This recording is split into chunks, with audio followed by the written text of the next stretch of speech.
Era la tarde del 7 de noviembre de 1998 en Pereira, Colombia, una pequeña ciudad en las faldas de los Andes y parte de la fértil región productora de café, conocida como el Eje Cafetero. Un grupo de niños locales estaban jugando a fútbol en el campo. En un momento, un niño persiguió una pelota hasta la esquina del terreno, donde encontró un cráneo humano. Cuando llegó la policía, notaron que era demasiado pequeño para ser de un hombre, y por lo tanto, especularon que el cráneo pertenecía a una mujer. Sin embargo, a medida que el resto del esqueleto fue excavado, los forenses rápidamente determinaron que los huesos pertenecían a un niño que estaba al borde de la pubertad, entre las edades de 11 y 13 años. Desgraciadamente, la muerte de un niño de esa juventud no era sorprendente en la Colombia de los años 90, donde décadas de guerra civil, agitación política y luchas con despiadados carteles de droga habían creado una clase de niños callejeros sin hogar conocidos como los desechables. Aunque la mitad de los niños de Colombia vivían en la pobreza y el 10% de ellos no tenía ninguna educación formal, los desechables estaban en la situación más desesperada de todas. Había aproximadamente 60.000 desechables en Colombia, con 20.000 de ellos viviendo en la capital del país, Bogotá. El resto estaba distribuido en otras ciudades del país. Los desechables pasaban su corta vida en las calles, consumiendo drogas y fumando residuos baratos de cocaína desde tan solo 6 años. Tanto niños como niñas se prostituían a edades tan sorprendentemente jóvenes como a los 9. Los chicos se unían normalmente a pandillas, participaban en violencia callejera e incluso cometían asesinatos a otros niños, generalmente golpeándose entre ellos con palos y cadenas o apuñalándose con cuchillos y botellas rotas. Una alegría, amigos. A veces se mataban incluso entre ellos por nada más que los mejores lugares para dormir. No tenían familia que los reclamara o protegiera. Por lo tanto, eran un objetivo principal para depredadores adultos o guerrilleros que querían reclutarlos como soldados o carteles que querían usarlos como mulas de drogas. Si los desechables desaparecían o eran asesinados, muy pocas personas lo notaban, y como estos niños generalmente nunca habían visitado un dentista en su vida, sus cuerpos, si alguna vez eran encontrados, no podían ser identificados por registros dentales.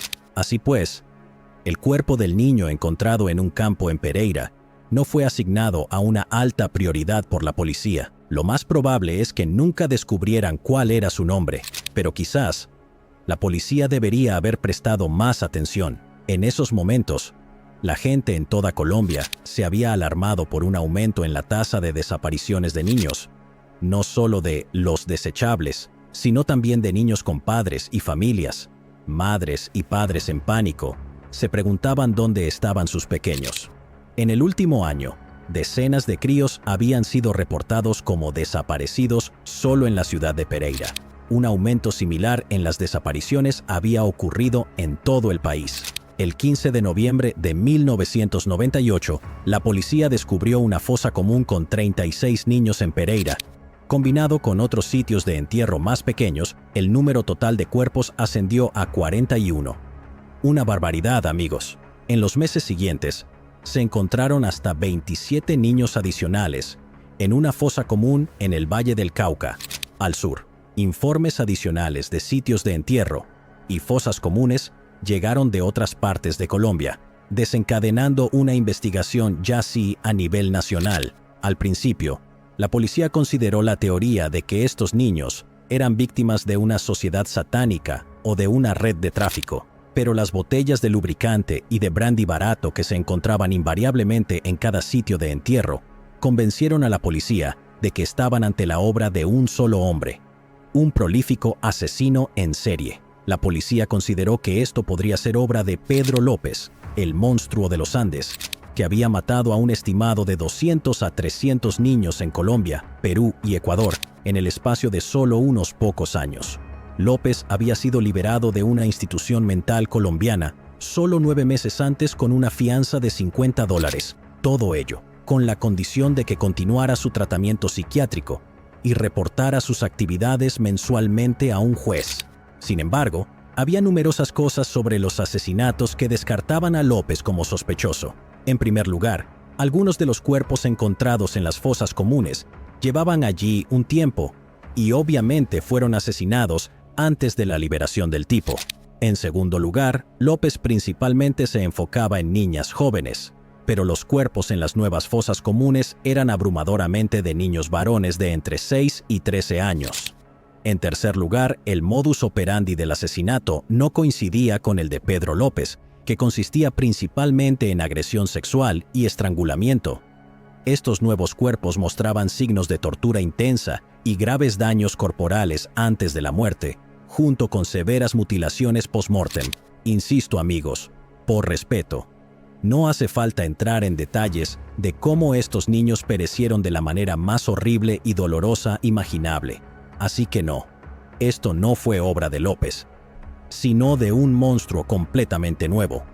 No voy a esconder el principal hecho. Cuando el autor de estos crímenes por fin fue atrapado, juzgado y condenado, fue sentenciado a 1.853 años y 9 días en prisión. Pero debido a las restricciones constitucionales de Colombia en ese momento, que también prohibían la pena de muerte, el hombre solo podía cumplir un máximo de 40 años. La sentencia máxima desde entonces se ha extendido a 60 años, pero solo para condenas posteriores. Mientras tanto, el hombre que llenó todas esas fosas comunes dio una confesión completa y ayudó a la policía a encontrar aún más cuerpos. Como resultado, su sentencia se redujo a solo 22 años de prisión. Pasó las últimas 2 décadas encerrado en la Tramacúa, la notoria prisión de máxima seguridad en Valledupar, y mantenido en confinamiento solitario perpetuo, debido al hecho de que casi con certeza sería asesinado por los otros reclusos. La Bestia, como se le ha llegado a conocer, solicitó una liberación anticipada de prisión en 2021, pero el juez la negó con el argumento de que no podía pagar la multa monetaria que aún debía por los asesinatos. No es como si los reclusos ganaran mucho con el trabajo en una prisión colombiana, pero a partir de 2023, la Bestia ha cumplido su sentencia y se ha vuelto elegible para la liberación. En el momento de narrarles esto, podría ser liberado en cualquier momento de 2024. Por su parte, la Bestia está ansioso por volver a salir en público. Ha hablado en varias entrevistas a lo largo de los años sobre su deseo de casarse y formar una familia. También quiere convertirse en predicador religioso. La Bestia también está considerando postularse para el Congreso para poder aprobar leyes que ayuden a los niños abusados. En las mismas entrevistas, la Bestia ha demostrado casi ningún remordimiento por sus crímenes y generalmente encuentra una manera de minimizar lo que ha hecho, culpándolo a su propia crianza, sus trastornos mentales, el diablo y el alcohol. En 2016, le dijo a un entrevistador visiblemente disgustado, John Sistiaga, que he cometido una serie de comportamientos que violan las leyes criminales y las normas morales. Soy un ser humano igual a cualquier otro, con algunos defectos, pero no uno que sea peligroso. Mientras continúas escuchando el episodio de hoy, puedes decidir por ti mismo si crees que este hombre debería ser liberado de prisión. He observado que algunas personas han estado enviando sus opiniones al fiscal general de Colombia, que se puede encontrar en X como @fiscaliacol. También hay un sitio web oficial del gobierno con más información de contacto. Luis Alfredo Garavito Cubillos nació de Manuel Antonio Garavito y Rosa Delia Cubillos el 25 de enero de 1957. En caso de que te lo estés preguntando al momento de narrar esto, la Bestia tiene actualmente 67 años. Si Garavito es liberado en 2024 y si el cáncer ocular que ha desarrollado recientemente no se extiende y lo mata primero, es lo suficientemente joven como para potencialmente darle a Garavito un par de décadas causando estragos en público antes de morir de vejez. Garavito nació en el pequeño pueblo de Génova, ubicado dentro del eje cafetero de Colombia. El conflicto colombiano estalló en 1964, cuando el gobierno fue desafiado por ambos bandos de grupos paramilitares de izquierda y derecha, lo cual en sí mismo era una secuela del periodo de la violencia que había atormentado la infancia de Pedro López una década antes. Por lo tanto, los Garavito se vieron obligados a mudarse a una pequeña aldea en el Valle del Cauca. Luis Garavito era el hijo mayor y el segundo de 7 hermanos, 4 varones y 3 mujeres. Dependemos en gran medida de Garavito mismo para los detalles sobre su infancia, y hay buenas razones para creer que Garavito pudo haber exagerado algunos de los aspectos negativos de su crianza para proporcionar una excusa para su comportamiento criminal posterior.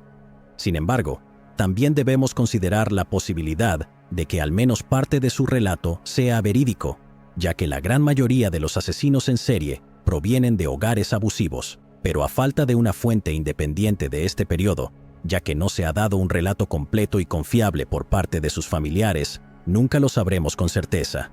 Según Garavito, su padre, Manuel Antonio, era un alcohólico violento que golpeaba regularmente a sus hijos y no les permitía tener amigos ni asociarse con personas fuera de la familia.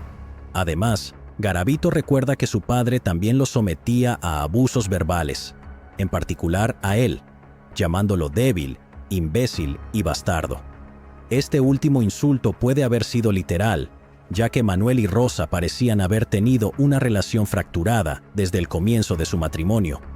Supuestamente, Manuel era un adúltero que nunca compartía la cama con su esposa, sino que pasaba su tiempo teniendo aventuras con otras mujeres y durmiendo con prostitutas. Rosa supuestamente respondía con aventuras ocasionales propias, pero un matrimonio católico en la Colombia de mediados del siglo XX no dejaba mucha posibilidad para el divorcio. El abuso físico y verbal de Manuel era tan espontáneo e implacable que los niños a menudo se escondían de su padre cuando llegaba a casa del trabajo. Garavito recuerda que Manuel era tan estricto y severo que rara vez había un día en que pudieras hablar, jugar o reír en su presencia sin temor a una paliza. Garavito dijo: "No podíamos desarrollarnos de la manera en que los niños deberían". Además, a pesar de nunca compartir la cama con su esposa, Manuel a veces dormía en la misma cama que sus hijos. Según Garavito, su padre podría haber abusado de él. Cito: "Dormía conmigo y me tocaba. Tengo un recuerdo vago. Era de noche y me manoseaba y tocaba mis partes íntimas. Nunca amé a ese hombre, lo veía como un verdugo". Manuel y Rosa a menudo tenían fuertes discusiones, lanzándose insultos de alto calibre. Según Garavito, cuando las cosas se volvían físicas, el abuso doméstico entre Rosen y Manuel era recíproco, con los dos adultos golpeándose mutuamente con igual frecuencia. Pero debido a la dimorfia sexual básica, Rosa a menudo salía perdiendo en la pelea. Garavito afirma que él fue el único en intentar defenderla, lo que provocó aún más la ira de su padre hacia él. Garavito alega que a los 6 o 7 años, cuando intentó defender a su madre embarazada de los golpes demasiado severos de su padre, Manuel arrastró a su hijo afuera, lo ató a un árbol y lo azotó repetidamente con el lado plano de un machete. Según Garavito, Rosa también era violenta con sus hijos, aunque el alcohol no era la fuente de su agresión. Ella no bebía.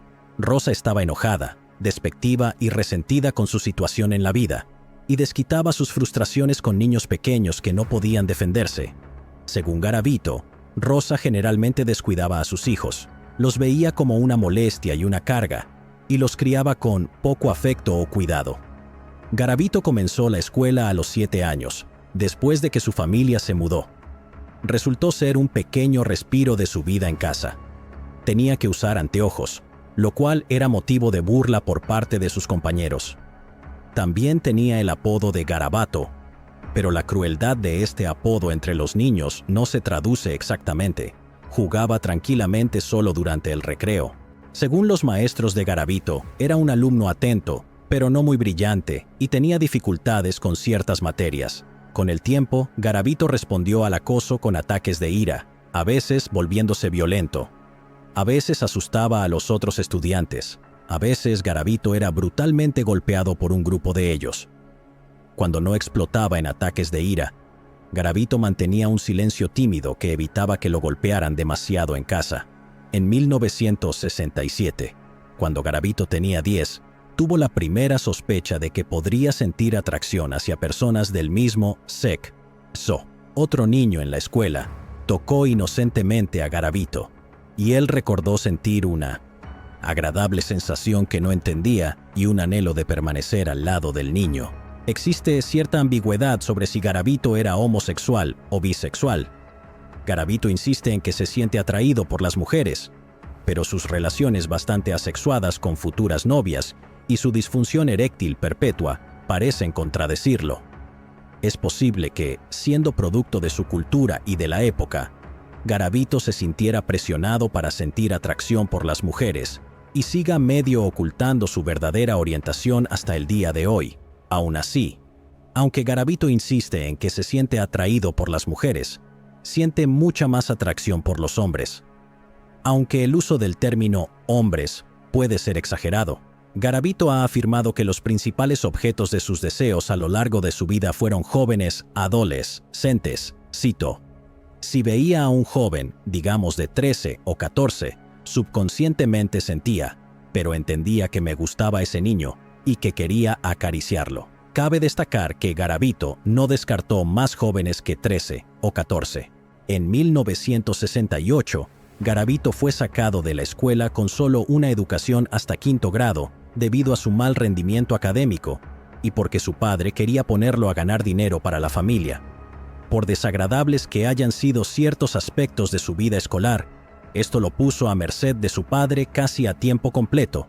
Pero supuestamente Manuel no fue el único abusador del que tuvo que preocuparse. Garavito afirma que a la edad de 12 o 13 fue repetidamente abusado por un vecino. Se dice que el hombre era supuestamente un amigo del padre, profundamente religioso y dueño de una farmacia local. El acto supuestamente ocurría cada vez que Manuel llevaba a su hijo allí para recibir vacunas contra la gripe y medicamentos. Garavito afirma que el vecino lo ataba a una cama, lo quemaba con cera de vela, lo cortaba con un cuchillo y lo mordía en los genitales y las nalgas durante los asaltos sexuales. Según Garavito, las mordeduras aparentemente eran tan fuertes que causaron daños duraderos a su pene. Las sesiones supuestamente no eran aisladas, sino que ocurrían con cierta regularidad. Garavito afirma que no le contó a sus padres sobre el continuo abuso sádico porque no le habrían creído. La similitud del presunto asalto del vecino con el comportamiento posterior de Garavito ha llevado a algunos psicólogos criminales a creer que Garavito inventó estos hechos para su propia gratificación sexual durante sus sesiones con expertos en salud mental. En lugar de relatar un trauma real, Garavito disfrutaba de la fabricación improvisada de ficción erótica. Otros sugieren que estos eventos podrían haber sido genuinos, dando forma a la visión de la sexualidad de Garavito y difuminando las líneas entre el sexo y la violencia en su mente. Por lo tanto, Garavito pudo haberse sentido obligado a replicarlos para obtener gratificación sexual en su vida posterior. Garavito afirma que la insistencia inicial del abuso de su vecino despertó en él el deseo de lastimar animales.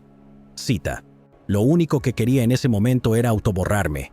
Entonces vi 2 pajaritos y los apedreé hasta quitarles la vida. Tomé a los pajaritos, los abrí y los despedacé en pedazos. Esto fue después de mi agresión sexual. Me sentí muy arrepentido, no sé por qué lo hice. Poco después de que comenzaron los abusos regulares del vecino, Garavito afirma que a los 12 abusó sexualmente de un chico de menor. Garavito también afirma que alrededor de esa época comenzó a agredir sexualmente a sus hermanos. Mis hermanos y hermanas eran muy pequeños y sentí algo dentro de mí que no podía explicar. Todos nos fuimos a dormir, les sugerí que se quitaran la ropa y comencé a tocarlos. No pasó nada, ni mis padres se enteraron, ni mis hermanos lo recuerdan. A veces, cuando estaban durmiendo, volvía a hacer lo mismo. Los abusos del dueño de la farmacia hacia Garavito supuestamente continuaron sin cesar durante aproximadamente 2 años. Luego, en 1971, cuando Garavito tenía 14, la familia se mudó al pueblo de Trujillo, también en el Valle del Cauca. Garavito afirma que allí fue agredido sexualmente por otro vecino. Al parecer, este hombre le mostró a Garavito pornografía heterosexual, y cuando Garavito se mostró disgustado, el vecino presuntamente golpeó al adolescente antes de arrastrarlo afuera entre los arbustos y sodomizarlo. Una vez más, No está claro si este incidente realmente ocurrió o si Garavito lo inventó como una explicación para sus crímenes posteriores y como una forma de erotismo sádico-masoquista para excitarse mientras hablaba con psicólogos. Garavito es un caso clásico de trastorno de personalidad antisocial. Es altamente manipulador y un mentiroso crónico. No se puede confiar en una palabra que dice. De cualquier manera, en 1972, la narrativa personal de Garavito lo transforma de una víctima traumatizada en un depredador implacable, especialmente porque a los 15 años, Garavito encontró otro pasatiempo crucial para la distorsión de su psique y el florecimiento de su ser: el alcohol. El alcohol ciertamente fue combustible para la mente ya afectada de Luis Garavito. Debido a sus cualidades depresivas, agitadoras y desinhibitorias, el alcohol es una de las drogas capaces de exacerbar trastornos de personalidad y diversas formas de trastornos mentales. Pensamientos e impulsos que podrían haber permanecido enterrados salen a la luz y se ponen en práctica en la vida real. Garavito ni siquiera está cerca de ser el primer asesino en serie alcohólico. La conexión es bastante común. Por ejemplo, Jeffrey Dahmer siempre necesitaba estar borracho para poder quitarles la vida a sus víctimas. Ted Bundy, en sus primeros asesinatos, necesitaba emborracharse mucho con Mickey's Big Mouth Malt Liquor para llevar a cabo actos de secuestro y sadismo sexual. Pero con Bundy, a medida que avanzaba el tiempo, el impulso se hizo más fuerte y la necesidad de una bebida desinhibidora se hizo más débil. En cambio, Garavito, por otro lado, nunca perdió la necesidad de alcohol para revelar el monstruo que yacía dentro de él.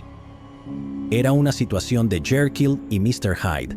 Incluso siendo adulto, era tímido y educado cuando estaba sobrio, pero se convertía en un torturador, asesino, mutilador y necrófilo cuando estaba borracho. Pero todo eso está por venir. A los 15 años, Garavito tenía acceso al alcohol y se inclinó hacia el brandy barato, ya que en Colombia se consume más uva que granos. Su padre bebía mucho, lo que le permitía a Garavito tomar un poco de alcohol de la casa.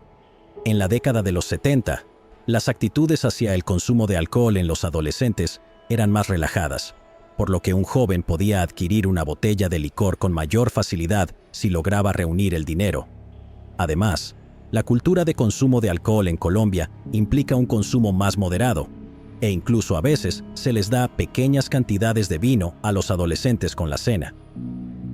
Y entre los adultos, las tasas de alcoholismo total son mucho más bajas en Colombia que en América del Norte o Europa del Norte, lo que significa que el consumo excesivo de alcohol en los adolescentes no es una de las principales preocupaciones de las personas, al menos no en comparación con el consumo de drogas duras, como mezclar un cigarro con residuos baratos de cocaína.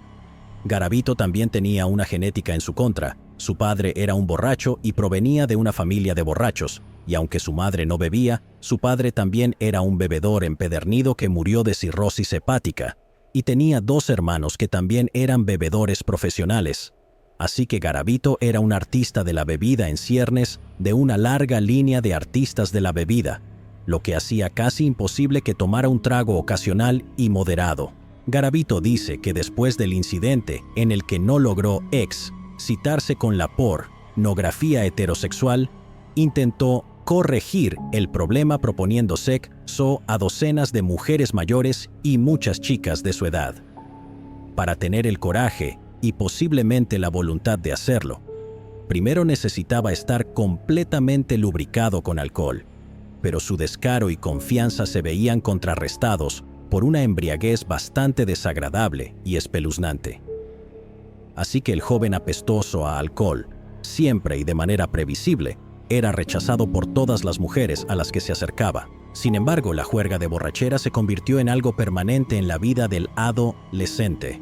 Algunas veces era solo por diversión entre sus amigos, pero la eliminación de las inhibiciones de Garavito rápidamente lo llevó hacia el verdadero objeto de sus deseos. A finales de 1972, Garavito, en un estado extremo de ebriedad, fue sorprendido por su madre intentando forzar a un joven.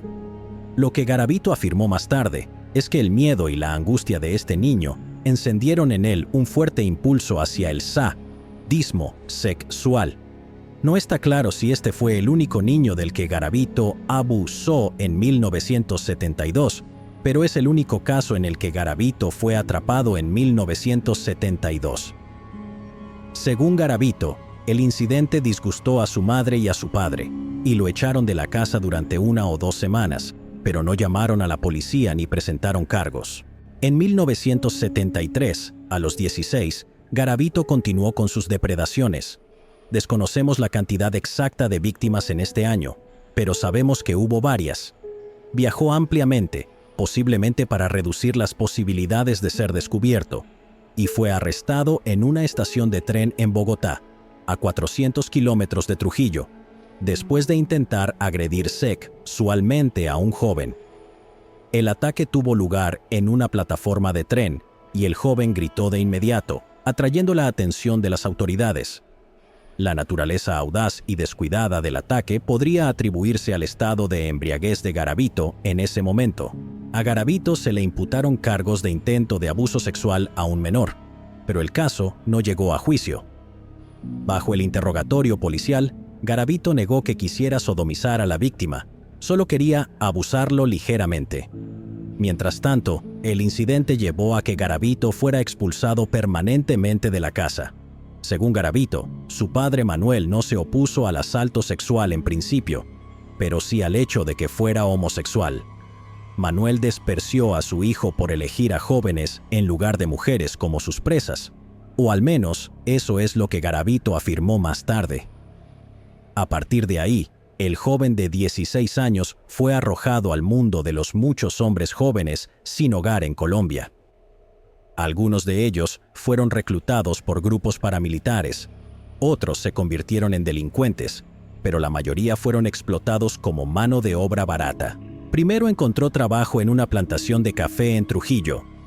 Fue mientras trabajaba en la plantación de café en el 73 que Garavito conoció por primera vez a Luz Mary Campo Orozco, quien entonces era una joven que vivía con su madre. Garavito y Campo formaron una amistad platónica, aunque Garavito afirmó más tarde que se enamoró perdidamente de ella desde el principio. Su amistad se interrumpió más tarde ese año, cuando Campo se mudó para buscar trabajo. Esta no sería la última vez que Garavito y Campo se verían. A principios de 1974, a la edad de 17 años, Garavito dejó Trujillo en busca de un trabajo mejor remunerado. Saltó entre las ciudades de Armenia y Pereira en el eje cafetero, haciendo trabajos ocasionales hasta que encontró un puesto como empleado en una compañía de seguros. Era un trabajo estable y respetable, e incluso en 1975, a los 18 años, Garavito comenzó a tomar clases nocturnas de marketing. Dadas sus difíciles experiencias de la infancia, si Garavito hubiera estado mentalmente estable y sobrio, esta podría haber sido una nueva oportunidad en la vida, una historia de éxito, un triunfo sobre la adversidad. Sin embargo, el crónico alcoholismo de Garavito puso fin a todo eso. Empezó a trabajar borracho y agresivo, lo que rápidamente lo llevó a conflictos con sus compañeros de trabajo y empleadores, llegando incluso a peleas a puñetazos antes de ser despedido. Luego, Garavito consiguió un trabajo como asistente en una tienda departamental, pero repitió el mismo patrón y fue despedido de allí. Garavito volvió a hacer trabajos ocasionales en varias ciudades y pueblos, además de mendigar y vender baratijas en la calle. Ocasionalmente conseguía trabajo como empacador en un supermercado, pero su constante embriaguez también lo llevaba a ser despedido de allí. En su vida personal, las cosas siguieron un patrón similar. Garavito entabló varias amistades platónicas con mujeres e incluso formó algunos vínculos románticos. Cuando estaba borracho, intentaba tener relaciones sexuales con sus novias, con resultados diversos, mezclados con trauma, shock y horror. Durante los sombríos actos sexuales bajo los efectos del alcohol, se encontró con el problema de la disfunción eréctil persistente. Esto no parecía ser resultado del alcohol. En cambio, Garavito expresó frustración por no encontrar a las mujeres atractivas. El alcohol probablemente fue un intento de superar su falta de atracción en lugar de ser la causa de sus disfunciones sexuales. Por lo tanto, parece probable que Garavito fuera homosexual, no bisexual. Sin embargo, debido a la cultura y la época, se sintió presionado para demostrar que era un hombre como cualquier otro.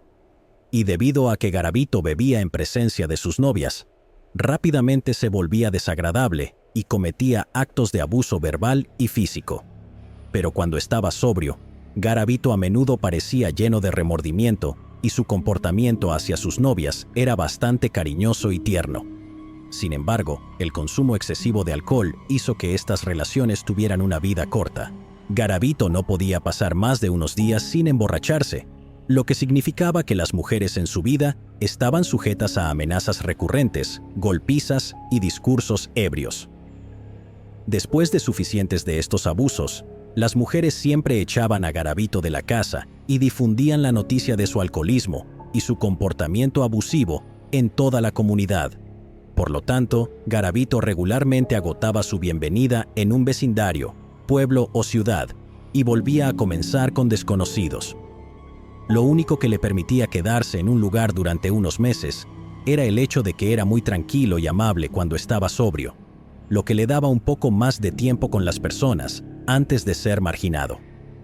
Garavito no tenía muchos amigos, lo cual no es sorprendente para un alcohólico con trastorno de personalidad antisocial.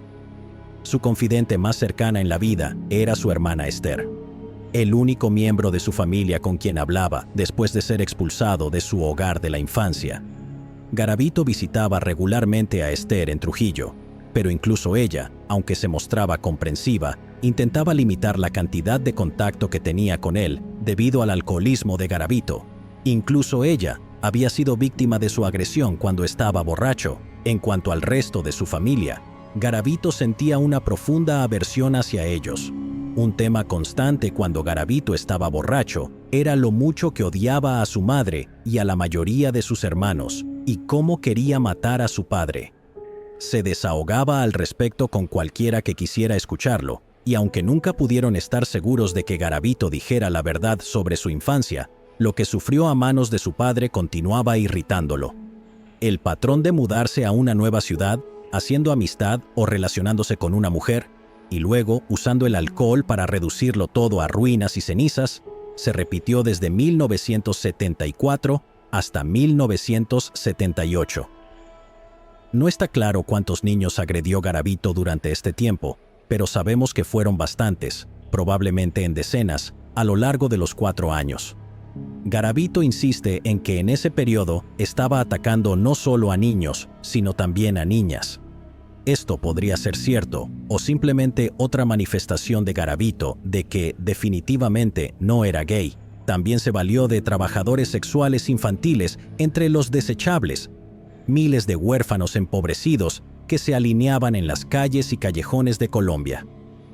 Garavito era cruel y violento con ellos. Su lado sádico había sido desatado. Los golpeaba, amenazaba y torturaba, pero hasta ese momento, Garavito no había llegado al extremo de matarlos. Ese infierno aún estaba por llegar. En 1978, cuando Garavito tenía solo 21 años, su alcoholismo se hizo tan evidente que cayó en una profunda depresión y frecuentes pensamientos que nos obligan a llamar autoborrado. Como tal, Garavito se unió a Alcohólicos Anónimos, que se había extendido de Estados Unidos a Colombia en 1959. Al poner su fe en la idea general de un poder superior, fue solo un pequeño paso unirse a una religión más formal. Siendo un católico bastante alejado de la fe, Garavito fue llevado por un miembro de AA a algunos servicios de la Iglesia Pentecostal, una secta protestante de amplia difusión internacional con ceremonias animadas y elaboradas, llenas de música y fe milagrosa con sanaciones y personas hablando en lenguas. Toda esta exhibición tuvo el efecto de reavivar la creencia de Garavito en lo divino, pero lo que más le atrajo del pentecostalismo fue el concepto de ser purificado de los pecados y renacer. Por supuesto, en el catolicismo, uno puede confesar sus pecados para intentar ingresar al cielo a través de la caridad y los actos de piedad. pero algunos pecados son demasiado graves y aseguran la condenación. El único requisito oficial para la salvación en el pentecostalismo es aceptar a Jesús como tu Señor y Salvador y unirse a la familia de Dios. Así fue como un sádico sexual y depredador implacable de jóvenes esperaba entrar por una simple declaración de fe a las puertas del cielo. Además de Alcohólicos Anónimos y el pentecostalismo, Garavito se acercó al Departamento de Servicios Sociales de Colombia, que lo remitió a un servicio de asesoramiento bastante rudimentario para hablar sobre su depresión y abuso de alcohol. Se sometió a este asesoramiento durante la mayor parte de los siguientes 5 años. Sin embargo, cabe señalar que, durante este periodo, Garavito frecuentemente volvía a la botella y no dejó de cometer sus actos depredadores contra los jóvenes. Tampoco discutió su atracción por ellos, y mucho menos sus crímenes contra alguno, con ninguno de sus consejeros. Así que externamente, Garavito adoptó una doble vida, como la mayoría de los asesinos en serie, pero internamente, a diferencia de muchos asesinos en serie que simplemente usan una fachada, Garavito estaba dividido por una genuina disonancia cognitiva, donde no podía reconciliar sus esperanzas de salvación con lo que le estaba haciendo a los más vulnerables de la sociedad. Este enredo de piedad y autojustificación es evidente en todas sus entrevistas televisivas. Durante el día, Garavito asistía a servicios religiosos y era conocido por otros feligreses por golpearse el pecho en supuesto remordimiento durante la oración. Por la noche, habiendo sido purificado del pecado, Garavito visitaba los parques locales y callejones y solicitaba los servicios sexuales de niños desamparados o de otros niños más desprevenidos con padres y hogares felices, hacia áreas tranquilas y aisladas donde estarían a su merced. En 1978, poco después de su conversión al pentecostalismo, Garavito se mudó a la ciudad donde consiguió un trabajo en una tienda de comestibles. Fue allí donde reavivó su amistad con Luz Mary Campo, quien trabajaba como cajera en la misma tienda. Aunque su relación seguía siendo platónica, Garavito afirmó que su amor por Campo seguía ardiendo intensamente. Logró mantenerse sobrio cuando estuvo cerca de ella y era gentil, de voz suave y amable. Le contó a Campo todo sobre su conversión religiosa y sus esperanzas de salvación. Fue solo después que Campo escuchó de la hermana de Garavito, Esther, lo grave que continuaba siendo su alcoholismo. Este estado de ignorancia dichosa no se aplicaba a los dueños de la tienda de comestibles. Después de unos meses, Garavito fue despedido por ausentismo y por estar ocasionalmente borracho en el trabajo cuando Campo no estaba allí. Entonces, Garavito hizo las maletas y se mudó a la ciudad de Armenia, donde consiguió un trabajo en una panadería local. Allí, logró mantener las cosas en equilibrio. Bebía fuera de horas laborales, pero no cesó sus depredaciones contra los niños, visitando frecuentemente el Parque Valencia para solicitar desechables que tenían tan solo 9 años. Garavito continuó trabajando en la panadería hasta principios de los años 80, cuando se presentó borracho y peleó con otros empleados. Fue despedido inmediatamente. Desempleado, sin dinero y pronto sin hogar nuevamente, Garavito cayó de nuevo en la depresión y los pensamientos autoborrado regresaron. Además, desarrolló un caso de bulimia. Siendo ya un hombre relativamente pequeño, de solo 1,65 metros, se había vuelto ahora extremadamente delgado.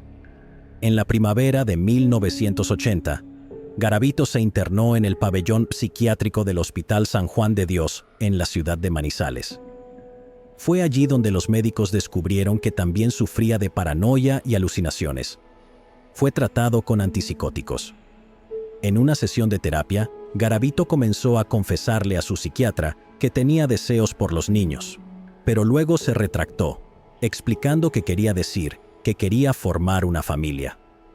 Al igual que con sus terapeutas anteriores, Garavito decidió no revelar sus impulsos pederastas. Fue dado de alta después de unas semanas y regresó a Armenia, donde consiguió un trabajo en otra tienda de comestibles. Mientras estuvo allí, encantó a una madre soltera y estilista llamada Claudia. Fue amable con ella y no interfirió con su hijo, Garavito ha dejado constancia de que la compañía de la primera mujer que realmente disfrutó fue la de Claudia. Esto parece contradecir su amor por Luz Campo, pero ¿quién puede esperar coherencia de un psicópata, asesino en serie y mentiroso compulsivo? Sin embargo, la relación no duró mucho porque Claudia tenía un enfoque algo mercenario hacia los hombres y Garavito apenas podía derrochar dinero con su salario. Después de su ruptura, Garavito intensificó sus comportamientos depredatorios. Durante sus generosas pausas para el almuerzo de 2 horas en la tienda de comestibles, viajaba desde Armenia a las ciudades de Circasia o Calarcá, que estaban a menos de 20 kilómetros de distancia de la ciudad. Bebería brandy en el camino. Para cuando llegaba, Garavito atraería a uno de los jóvenes más pobres de un mercado o parque, generalmente ofreciéndoles dinero para hacer algún trabajo extraño. Una vez que estaban en un lugar aislado, Garavito se emborrachaba progresivamente y luego los agredía sexualmente. Además, los golpeaba y los mordía en las extremidades, el cuello y los genitales, evocando el asalto que Garavito afirma haber sufrido a manos de su vecino farmacéutico cuando era joven. Para el otoño de 1980, Garavito comenzó a torturar a sus víctimas con cera de vela, quemándolas con un encendedor y cortándolas con una cuchilla de afeitar. En algunos casos, amputaba uno de sus dedos de los pies. Garavito también se quitó uno de sus propios dientes frontales para que, según él, pudiera morder a sus víctimas de manera más efectiva. En este momento, Garavito agredía y torturaba a sus víctimas, pero no las mataba. A partir de 1980, Garavito atacó a un promedio estimado de entre 15 y 25 niños por año, sin contar a los llamados desechables, a quienes solicitaba para tener sexo y someterlos a la misma tortura. Como resultado, no pasó mucho tiempo antes de que sus víctimas alcanzaran las cifras de 3 dígitos, y este es un hombre que pronto podría ser liberado de prisión y que tiene una confianza fanática en que cuando muera, ascenderá a las puertas del cielo. Para minimizar las posibilidades de ser detectado, Garavito dejó su trabajo en la tienda de comestibles en Armenia, compró un carrito sencillo para ventas de madera y emprendió camino vendiendo baratijas, íconos religiosos y ocasionalmente frutas. Viajaba lentamente por toda Colombia para evitar que alguien lo reconociera como un perpetrador o lo rastreara. Además, ser vendedor ambulante le permitía pasar desapercibido en los mercados sin despertar sospechas, mientras buscaba víctimas. En cuanto a sus ventas, solo necesitaba ganar lo suficiente para pagar comida y alcohol. Garavito no tenía problema en dormir a la intemperie, aunque periódicamente, durante la década de 1980, se refugiaba con una mujer, eligiendo cada vez más madres solteras para poder regresar a un lugar después de estar en la carretera y dormir cómodamente bajo un techo acogedor. Como resultado de estas tácticas, Garavito pudo agredir sexualmente y torturar a un estimado de 200 a 300 jóvenes en Colombia entre 1980 y 1992 sin ser capturado. Podemos rastrear los posibles movimientos de Garavito en este periodo al observar los incrementos en los informes locales de abuso infantil. La disonancia cognitiva entre su religiosidad y sus crímenes persistía. Cuando estaba sobrio, se deprimía frecuentemente por lo que estaba haciendo. Varias veces intentó el autoborrado. Por las noches, leía frenéticamente la Biblia buscando algún pasaje que de alguna manera justificara lo que le estaba haciendo a sus víctimas. También se desnudaba y se golpeaba el pecho en señal de contrición. Comenzó a preguntarles a sus víctimas sus nombres para poder registrarlos en un cuaderno azul que leía mientras rezaba. Garavito afirmaba tener pesadillas frecuentes de las que se despertaba llorando, pero luego estallaba en risas maníacas al recordar que, a pesar de su fe, sus crímenes le proporcionaban un gran placer sexual. Sus reflexiones sobre Dios, la vida después de la muerte, la salvación y sus justificaciones para el pecado no eran coherentes debido a que sufría frecuentemente de psicosis, delirios y alucinaciones que confundían sus pensamientos. Y luego estaba el alcohol, omnipresente pero incapaz de calmar su depresión o frustración. solo exacerbaba su confianza exagerada, seguida de un dulce olvido. Cuando fallaba en encontrar una justificación en la Biblia, Garavito se aferraba a la idea de que era pura maldad y dio el primer paso hacia el satanismo. Se entregaba a la magia negra, a sesiones de espiritismo para comunicarse con los muertos, a los rituales de sacrificio para invocar espíritus oscuros y a la adivinación del futuro con cartas de tarot. Visitaba a ocultistas y adivinos hasta que decidió que sabía más sobre el inframundo espiritual que ellos. Garavito comenzó a creer que el diablo le hablaba y le enviaba órdenes. Esto no es algo inaudito en asesinos en serie. Jeffrey Dahmer comenzó a creer algo similar. Tiene una forma retorcida de lógica. Si un ser malévolo y todopoderoso te está enviando órdenes, entonces, ¿quién eres tú? Un simple mortal frágil para desobedecer. Así podrías entregarte a cualquier actividad sádica o depravada que te brinde placer sexual, reconociendo de frente que está moralmente mal. No necesitaba ser racionalizado ni justificado, y definitivamente no era su culpa. El diablo lo obligó literalmente a hacerlo. En este sentido, el satanismo eliminó la disonancia cognitiva que Garavito había sentido anteriormente. Y digo disonancia cognitiva en lugar de remordimiento genuino, palabra que a veces aparece en relatos de Garavito, golpeándose a sí mismo, rezando por los nombres de sus víctimas y sintiéndose deprimido por lo que les hacía a esos niños. La palabra remordimiento también se usa bastante en declaraciones de Garavito mismo, pero está claro por sus entrevistas y evaluaciones psicológicas publicadas que Garavito es un psicópata, psicológicamente incapaz de sentir empatía o remordimiento verdadero. En cambio, cuando hablamos de Garavito sintiéndose en conflicto, nos referimos a su conciencia de que lo que estaba haciendo iba en contra de las leyes y normas morales. Siendo religioso en un país altamente religioso, sabía perfectamente que los 10 mandamientos prohibían el asesinato. Sabía que Cristo predicaba una compasión que era lo opuesto a hacer daño a un niño inocente. Sabía que hacer daño a un niño era ilegal. Sabía que una multitud de personas estaría dispuesta a matarlo por lo que estaba haciendo. Su supuesto remordimiento era completamente relativo a cómo era percibido. Así que, ante su Dios y la sociedad colombiana, trató de justificar lo que había hecho, y cuando no pudo, simplemente encogió los hombros, dijo que era un pecador y afirmó que se sentía mal al respecto.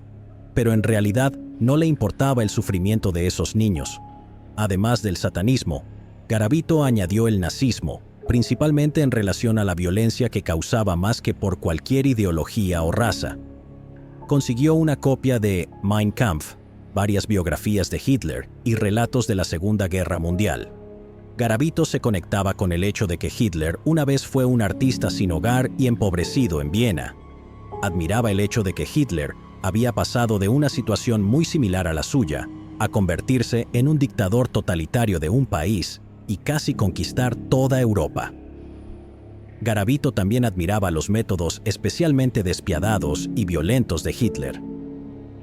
Tenía un afecto particular por la idea de dispararle a grandes grupos de personas en fosas que ellos mismos habían sido obligados a cavar. Garavito también reconoció la utilidad de mantener a judíos, gitanos y prisioneros políticos en campos de concentración y se estimulaba con la tortura y la miseria infligida allí. Por supuesto, Garavito pasaba por alto el hecho de que, como persona con atracción hacia el mismo sexo, probablemente hubiera terminado en uno de esos campos de concentración. El Tercer Reich tampoco veía con buenos ojos a los alcohólicos, a quienes consideraban genéticamente defectuosos y a quienes encarcelaban, institucionalizaban e incluso sometían a eutanasia. Pero Garavito no se fijaba en eso. En cambio, estudiaba teorías probablemente falsas de algunos historiadores que afirmaban que Hitler era homosexual. Para Garavito, esto los acercaba aún más como espíritus afines. En la misma línea, Garavito llegó a idolatrar al asesino en masa colombiano Campo Elías Delgado, un veterano de guerra que un día fue al banco, vació sus cuentas de ahorro, compró un revólver y 500 balas, y luego procedió a disparar apuñalar y quemar a varios de sus vecinos antes de dirigirse a un restaurante italiano, tomar algunas bebidas y luego abrir fuego en contra de los demás clientes. En total, mató a 29 personas e hirió a 12 antes de que la policía le disparara en la cabeza. Garavito comenzó a tener fantasías sobre matar personas frente a periodistas y grandes multitudes. Soñaba con comprar una ametralladora, ir a Trujillo y llenar de balas a su padre antes de dispararle a su madre y a sus otros hermanos, y al final apuntar el arma contra sí mismo. Todo esto se mezclaba con el sentimiento de Garavito de que tenía derecho a vengarse del mundo y prefería quitarse la vida en lugar de permitir que lo atraparan. Tenía todas estas fantasías asesinas antes de matar a un solo niño, pero lastimar a un adulto era algo intimidante para Garavito, quien era bajo, delgado y desnutrido, y bastante tímido alrededor de las personas cuando estaba sobrio. Cuando llegó el momento de matar, Garavito eligió víctimas más indefensas. El 25 de enero de 1984, Garavito se emborrachó, cayó en una profunda psicosis y comenzó a cortarse en público. Fue encerrado en una sala psiquiátrica y se le administró medicación.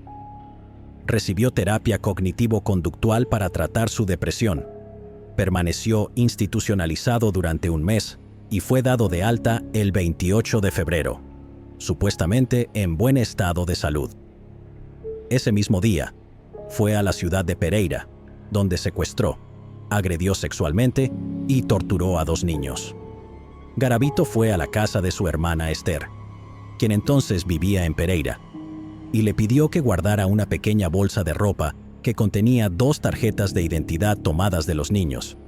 Sin embargo, unos días después, la víctima vio a Garavito en público y lo señaló ante los adultos, lo que obligó a Garavito a huir de la ciudad. La policía no pudo identificar a Garavito a partir de las descripciones de los testigos y no se emitió una orden de arresto. Garavito continuó buscando tratamiento psiquiátrico como paciente externo en varios hospitales mentales, siendo internado ocasionalmente después de intentos de autoborrado. Nuevamente, nunca reveló sus crímenes ni sus inclinaciones pedófilas a sus terapeutas.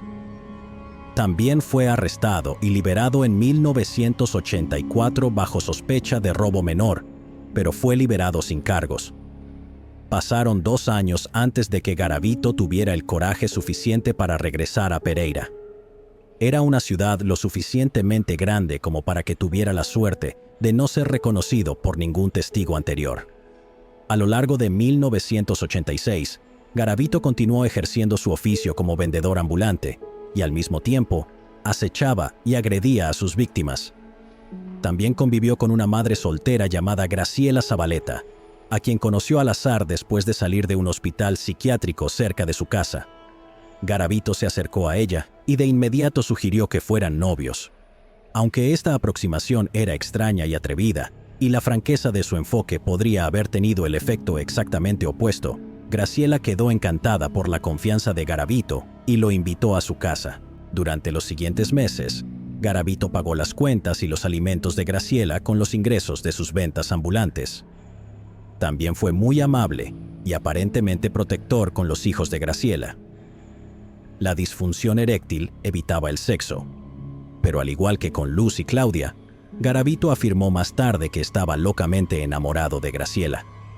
Su relación con ella duró más tiempo que con las otras porque Garavito se ausentaba con frecuencia de la ciudad para acechar a sus víctimas, lo que evitaba que Graciela viera a Garavito borracho con demasiada frecuencia, y Garavito trataba de mantenerse sobrio cuando estaba en su casa.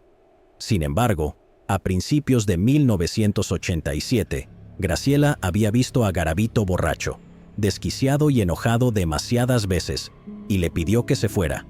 Garavito volvió a la carretera y comenzó a vender exclusivamente iconografía religiosa, como imágenes del Papa y varios santos. Continuó atrayendo a niños y agrediéndolos, diversificando sus tácticas al disfrazarse de sacerdote, mendigo o caminar con muletas para no despertar sospechas. Y lo peor estaba aún por venir. Después de haberse ensañado con entre 200 y 300 víctimas en las 2 décadas comprendidas entre 1972 y 1992, Garavito afirma que comenzó a sentir una especie de apatía al llevar a cabo más agresiones sexuales. También empezó a tener dificultades para alcanzar el clímax sexual durante estas atrocidades. La emoción simplemente no era la misma que solía ser. Luego, en otoño de 1992, cuando tenía 35 años, Garavito afirma que estaba en comunión con los espíritus a través de una tabla Ouija cuando escuchó al diablo hablarle. Supuestamente, el señor oscuro le preguntó a Garavito si le gustaría servirle, a lo que Garavito respondió que sí, y Satanás supuestamente le contestó: «Entonces mata, y con muchas muertes vendrán muchas recompensas para ti». Unos días más tarde, el 1 de octubre de 1992, Garavito estaba muy intoxicado y tambaleándose por las calles de un distrito turístico al norte de la ciudad de Cartagena, en la costa caribeña. Vio a un niño sentado en la acera vendiendo dulces y cigarros. Garavito se acercó y le ofreció dinero al niño para que fuera a hacer un trabajo extraño para él. El niño rechazó la oferta. Como Garavito estaba evidentemente borracho, comenzó a volverse agresivo, acosando a la víctima. En ese momento, el niño pidió ayuda y 2 policías se acercaron. Golpearon a Garavito en la cabeza con la culata de sus pistolas y fue tan severo que lo hicieron sangrar. Luego lo arrastraron hasta la estación de policía local. Allí, Garavito sobornó a los oficiales con su reloj, un anillo y 1,000 pesos, que equivalen a solo 50 centavos en la moneda estadounidense actual, para que lo liberaran sin cargos. 3 días después, la noche del 4 de octubre de 1992, Garavito salió tambaleándose de un bar y comenzó a seguir a un muchacho de 13 llamado Juan Carlos. Garavito afirma que la luz de la luna de alguna manera lo llenó de deseos de matar y tuvo flashbacks de su infancia que lo llenaron de rabia. Garavito siguió a Juan Carlos a través de un concurrido distrito de mercados. Entró en una tienda en silencio para comprar una cuerda y un cuchillo de carnicero. Luego se acercó al adolescente y le ofreció 1,000 pesos para que hiciera una tarea rápida para él. El muchacho aceptó y siguió a Garavito hasta las vías del tren. Garavito golpeó a la víctima, le arrancó los dientes frontales, lo ató, lo sodomizó y le cortó la garganta con el cuchillo de carnicero. Posteriormente, Garavito mutiló el cuerpo de la víctima con el cuchillo y lo castró. Luego, el asesino borracho se desmayó. Garavito afirma que cuando se despertó a la mañana siguiente, comenzó a llorar al ver las manchas de sangre del niño en su ropa. El cuerpo de Juan Carlos fue descubierto 3 días después, pero debido a que era pobre y este tipo de asesinatos eran comunes, su muerte no fue considerada una alta prioridad por la policía. El 10 de octubre, Garavito se dirigió a Trujillo para pasar unos días con su hermana Esther. Garavito afirma que en ese momento estaba tratando de reprimir sus impulsos homicidas, a pesar de haber desarrollado un gusto por ello. Según una retorcida lógica, Garavito intentó controlar sus impulsos asesinos, manteniéndose constantemente borracho de brandy, pensando que no sentiría ningún impulso si permanecía tan ebrio que apenas pudiese mantenerse en pie. Por supuesto, ese nivel de intoxicación no se puede mantener durante más que unas pocas horas, y el alcohol solo exacerbó la locura de Garavito en lugar de frenarla. Garavito afirma que el 12 de octubre de 1992, mientras trabajaba en la cercana ciudad de Tuluá, vio a un niño caminar por la calle y se enfadó tanto que destrozó las cajas de madera y los recipientes de arcilla de su carrito de ventas. Unas horas después, Garavito vio al joven de 12, Juan Alejandro Peña. Garavito lo atrajo a un lugar apartado con promesas de dinero, lo ató, lo agredió sexualmente y lo mató. Con la esperanza de que el asesinato pareciera un sacrificio ritual cometido por algún tipo de culto satánico, Garavito le cortó los dedos de las manos y los pies de la víctima y luego arrojó el cuerpo al río Cauca, que casualmente tenía el apodo de Río de la Muerte debido al número de desechables que comúnmente se encontraban flotando en él. Después del asesinato de Peñaranda, el 12 de octubre de 1992, Garavito dejó de intentar reprimir sus impulsos homicidas. Se enganchó y se dedicó a matar a tiempo completo. Literalmente desató el infierno sobre Colombia, uno que no se había visto desde los días de Pedro López. Debido a la magnitud de la violencia, la incapacidad para identificar a todas las víctimas y la propia incapacidad de Garavito para recordar las fechas precisas de todas ellas, los registros se vuelven un poco confusos en adelante. Pero según una estimación aproximada, Garavito mató entre 45 y 60 al año, es decir, 4 o 5 jóvenes al mes, con al menos uno por semana. Garavito apuntaba a los desechables y a los jóvenes de la clase campesina rural y trabajadora urbana. Debido a la sociedad colombiana de ese tiempo, solo si asesinaba a una víctima de las clases altas o medias, es que la policía le daba cierta prioridad a la investigación. Los desechables no tenían a nadie que reportara su desaparición. Los padres de los niños de clase baja sí informaban la desaparición de sus hijos, pero se hacía muy poco al respecto. Pedro López también explotó la misma situación en Colombia, Perú y Ecuador en la década de 1970. También estaba el problema de reportar la desaparición de un niño con la posibilidad de que detrás de ello estuvieran las milicias colombianas o los carteles de droga. Hacerlo invitaba a una venganza mortal. Por lo tanto, el clasismo y la inactividad de la policía, así como la pobreza y el caos absoluto de la región, fueron responsables de que tanto Garavito como López acumularan cifras de víctimas tan repugnantemente altas. Además de dirigirse a niños pobres, Garavito también tenía preferencia por los niños varones, que eran delgados y con características de desarrollo lento y rasgos inocentes. Básicamente, cuanto más jóvenes y afeminados parecían, mejor. También prefería matar a niños de ascendencia europea, especialmente si tenían ojos azules o cabello de color claro, en lugar de niños con rasgos más oscuros y o de descendencia nativa colombiana. Dicho eso, las víctimas de Garavito abarcaban todo el espectro de apariencias. En última instancia, a Garavito no le importaba mucho.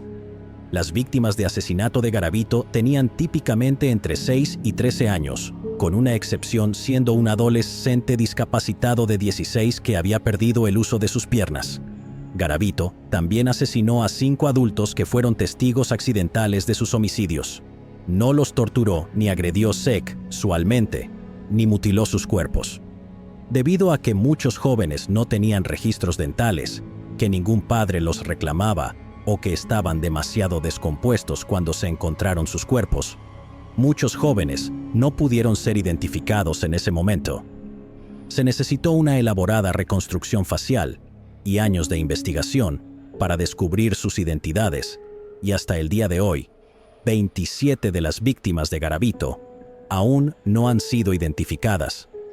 A diferencia del primer asesinato de Juan Carlos, Garavito generalmente atacaba durante el día, preferiblemente por la mañana, acercándose a las víctimas en el mercado o en las calles. También merodeaba alrededor de los patios de las escuelas por las tardes. Sus enfoques variaban. A veces parecía un vendedor ambulante, un sacerdote, un mendigo, un maestro de escuela, una persona discapacitada cojeando en muletas e incluso se disfrazaba de anciano.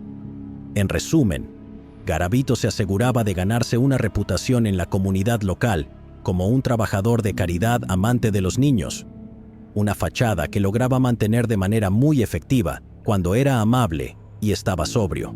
Debido a las orejas grandes y colgantes de Garavito, los jóvenes cariñosamente le dieron el apodo de Goofy, como el personaje de Disney. El trabajo de caridad le otorgaba acceso a orfanatos y otras organizaciones benéficas para niños. Independientemente de la coartada que utilizara, Garavito inventaba una excusa para atraer a un niño a un lugar apartado, generalmente ofreciéndole trabajo por dinero. Si el joven parecía dudar en ir con él, Garavito aumentaría la cantidad ofrecida, lo cual solía convencerlos. En otras ocasiones, Garavito ofrecía dulces o regalos, e incluso ofrecía drogas a los jóvenes de la calle que eran adictos a fumar residuos de cocaína. En una ocasión, una mañana después de Halloween, Garavito atrajo a una víctima ofreciéndole ayudarlo a encontrar los dulces que había perdido la noche anterior. Una vez que había convencido a su víctima por cualquier medio, Garavito caminaba a una distancia muy larga con el joven hasta que estuvieran demasiado cansados para resistir. Luego, Garavito atacaba. Los ataques eran repentinos, pero no rápidos, con torturas prolongadas que podían durar 1 hora. En 1993, Garavito intensificó la brutalidad de los asesinatos. Retomó las atrocidades de sus ataques previos no letales: quemar, cortar, morder. Además, Garavito comenzó a eviscerar a sus víctimas mientras aún estaban vivas en medio de la agresión sexual. Esto se convirtió en una especie de grotesca firma suya. Tal fue el destino experimentado por 8 jóvenes escolares de entre 9 y 11, a los que Garavito audazmente atrajo hacia un área apartada y ató con cuerda en el pueblo de La Victoria.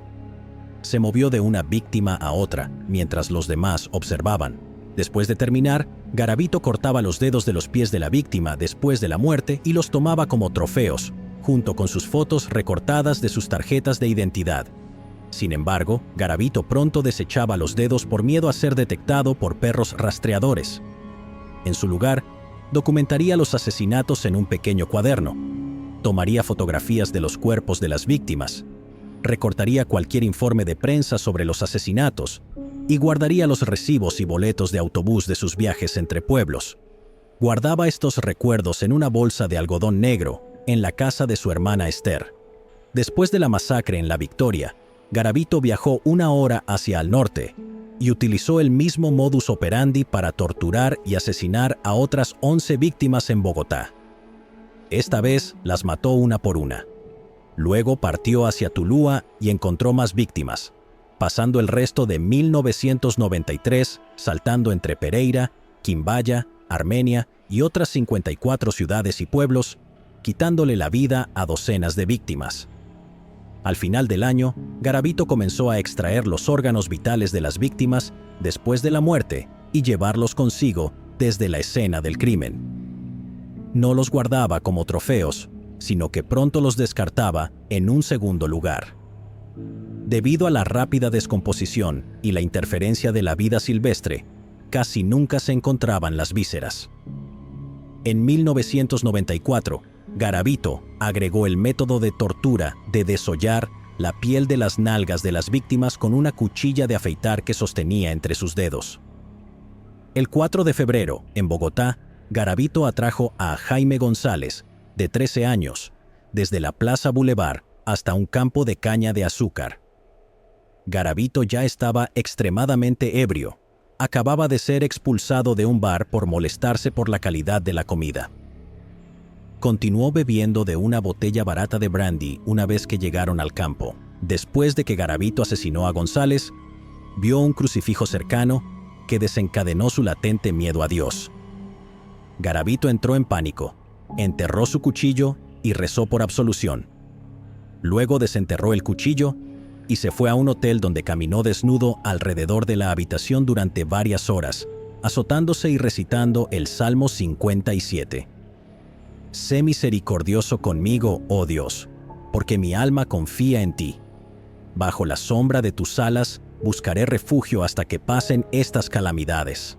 Él enviará desde el cielo y me salvará del reproche de aquellos que intentan devorarme.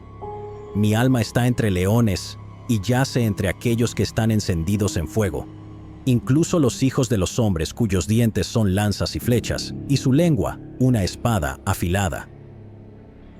El hecho de que Garavito haya elegido el Salmo 57 indica su narcisismo y falta de responsabilidad por sus acciones. El pasaje presenta al rey David pidiéndole a Dios que lo rescate de los males del mundo, incluyendo la difamación de otras personas. Garavito también se veía acosado por los males del mundo y suplicaba a Dios que lo rescatara, en lugar de reconocer que él mismo era el mayor mal de todos. Mientras aún estaba en Bogotá, Garavito vio a un niño de 12 años durmiendo en un autobús.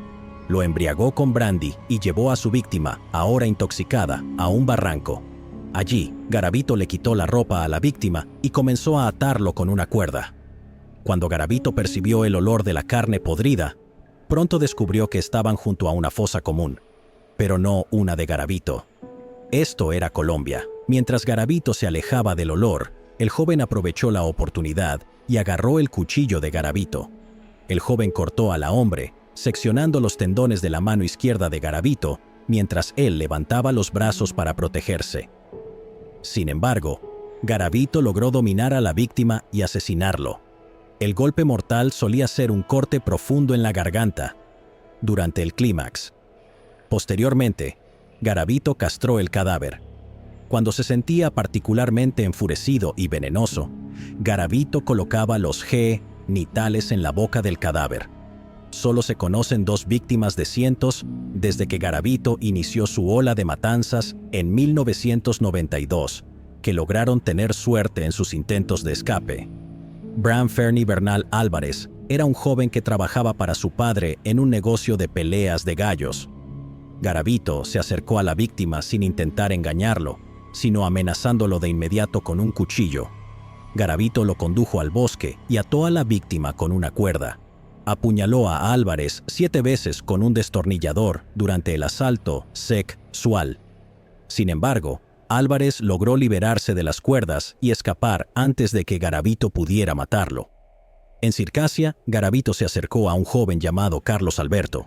Garavito le ofreció a la víctima 200 pesos, aproximadamente 10 centavos en la moneda actual de estadounidense, junto con algunos pequeños regalos, y lo llevó a una ladera de un cerro cubierta de árboles y apartada. Se siguió el modus operandi habitual. En un momento, Garavito le preguntó a la víctima si lo estaba disfrutando. El joven, esperando aplacar a su secuestrador, respondió que sí, por lo que Garavito dejó ir al niño sin matarlo, diciéndole: «Así es que te gusta, así me gusta, nos vemos la próxima semana». Para 1995, había suficientes cadáveres sin explicación de jóvenes apareciendo en la ciudad de Armenia, como para que la fiscalía local estableciera un equipo de investigación de 4 hombres. El equipo comenzó a solicitar informes de descubrimientos similares en toda Colombia, y cientos de informes llegaron. Sin embargo, muchos de los niños no habían sido identificados, ni se daban descripciones detalladas de sus lesiones, lo que hacía imposible relacionar los cuerpos con un solo hombre. Ese mismo año, la policía descubrió los cuerpos de 4 niños en diferentes estados de descomposición en una ladera del Valle del Cauca. Todos eran de clases bajas y tenían entre 8 y 10 años, y 2 de ellos eran primos. Todos habían desaparecido antes del mediodía, con los primos desapareciendo el mismo día y los otros 2 niños desapareciendo en diferentes días. Parecía que una vez que el asesino encontraba un lugar adecuado, atraía a futuras víctimas allí, sometiéndolas rápidamente y atándolas una vez que veían los cadáveres anteriores. La policía también encontró varias botellas vacías de brandy barato y una botella de lubricante en la escena. Esta fue una de las primeras conexiones que las autoridades hicieron con un asesino de jóvenes que acechaba la región. Todos los cuerpos mostraban signos similares de lesiones y la misma causa de muerte, un corte en la garganta. El asesino también añadía el método de tortura de insertar un cuchillo en sus recmatos. El ADN encontrado en los cuerpos indicaba que habían sido agredidos sexualmente, pero la policía no sabía si esto se había hecho antes o después de la muerte. De hecho, el modus operandi habitual de Garavito era agredir a sus víctimas mientras estaban vivas, pero a veces, cuando la víctima moría demasiado pronto, Garavito practicaba la necrofilia. En 1996, Garavito fue arrestado en la ciudad de Tunja bajo sospecha del asesinato de un joven llamado Ronald Delgado Quintero. Garavito fue identificado por el dueño de una tienda y varias trabajadoras sexuales locales que lo vieron llevar al joven lejos de un lugar concurrido del mercado. Sin embargo, la policía no tenía otras pruebas y era la palabra de Garavito contra los testigos presenciales. Después de hablar suavemente y parecer lo menos peligroso posible, Garavito logró ser liberado sin cargos. Inmediatamente modificó su apariencia y viajó 450 kilómetros al oeste de Pereira, donde de inmediato asesinó a Jorge Ramírez, un joven de 10 años al llegar. El 8 de junio de 1996, Garavito estaba en la ciudad de Boyacá y se acercó a un grupo de jóvenes en una tienda y les compró dulces a todos. Luego logró llevarse a uno de ellos con la excusa de un trabajo extraño, y él lo siguió en su bicicleta. Los restos mutilados de la víctima fueron encontrados 5 días después. Garavito aún estaba en Boyacá en ese momento y fue identificado por los otros jóvenes. Garavito fue arrestado y durante el interrogatorio policial admitió haberle comprado dulces al joven, pero afirmó que lo dejó solo después de eso. La policía mostró un juicio deficiente y lo liberaron. 4 días después, Garavito volvió a viajar a Pereira, donde de inmediato torturó y asesinó a un joven de 13 años. Luego, a fines de junio, Garavito se mudó a Circasia. Allí se encontró con Luz Mary Campo Orozco, a quien había conocido por primera vez en 1973 y con quien había trabajado en la tienda de comestibles en 1978. Garavito dijo que siempre había amado Campo. Ahora, ella era maestra y madre soltera de un hijo de 15 años. Garavito le dijo a Campo que ya no trabajaba en tiendas de comestibles, sino que durante varios años había sido vendedor ambulante y ahora era vendedor de ambientadores para escuelas en toda Colombia. Pero, como el año escolar había terminado, Garavito se quejó de que estaba sin trabajo. Le preguntó a Campo si podía quedarse con ella y ella accedió. Garavito comenzó a vender frutas en un carrito en el mercado y le pagaba a Campo dinero a cambio de alojamiento y comida. Pero su estadía no duró mucho debido a su alcoholismo. Los lugareños en Circasia comenzaron a llamarlo con el apodo de Conflicto, porque estaba frecuentemente borracho y agresivo. A finales de julio, Campo estaba ansiosa por deshacerse de él, y Garavito se mudó. En agosto de 1996, mientras estaba en Bogotá, Garavito se fracturó la pierna. No está claro si esto fue producto de una caída mientras estuvo borracho, algo común en los alcohólicos, o si fue resultado de un enfrentamiento físico con un adulto, o una lesión sufrida mientras intentaba matar a otra víctima. De cualquier manera, Garavito tuvo que usar muletas y un collarín durante el próximo mes. Pasó sus días mendigando en las calles. Ya no podía trabajar ni matar a ninguna víctima. Entregaba las ganancias de su mendicidad a Campo.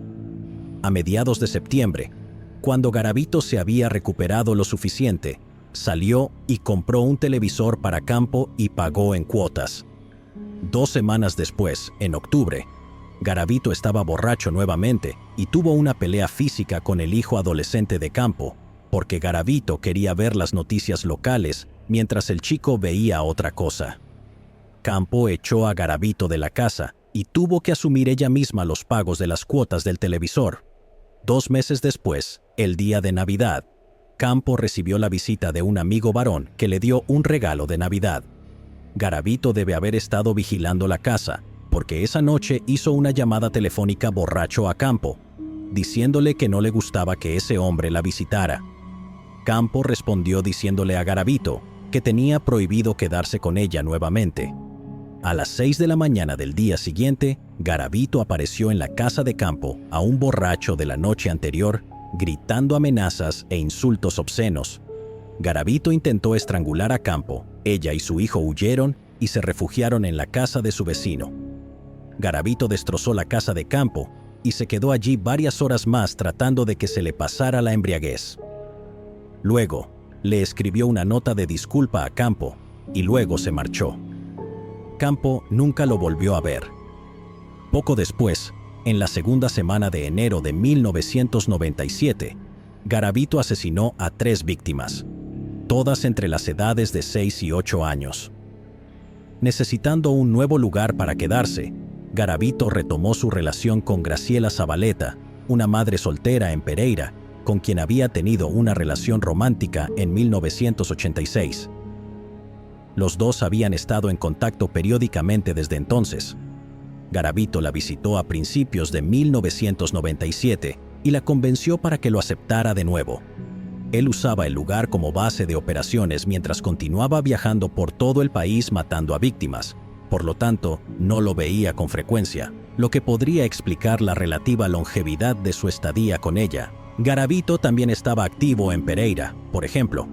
El 1 de octubre de 1997 asesinó a 2 niños en una terminal de autobuses.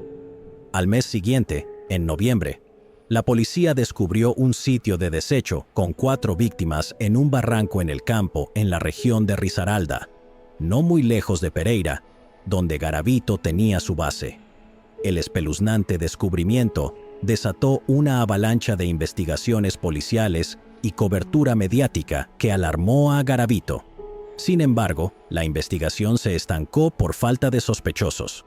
Luego, en febrero de 1998, a 100 kilómetros al sur, la policía descubrió los cuerpos de 3 niños en una ladera justo fuera de la ciudad de Génova.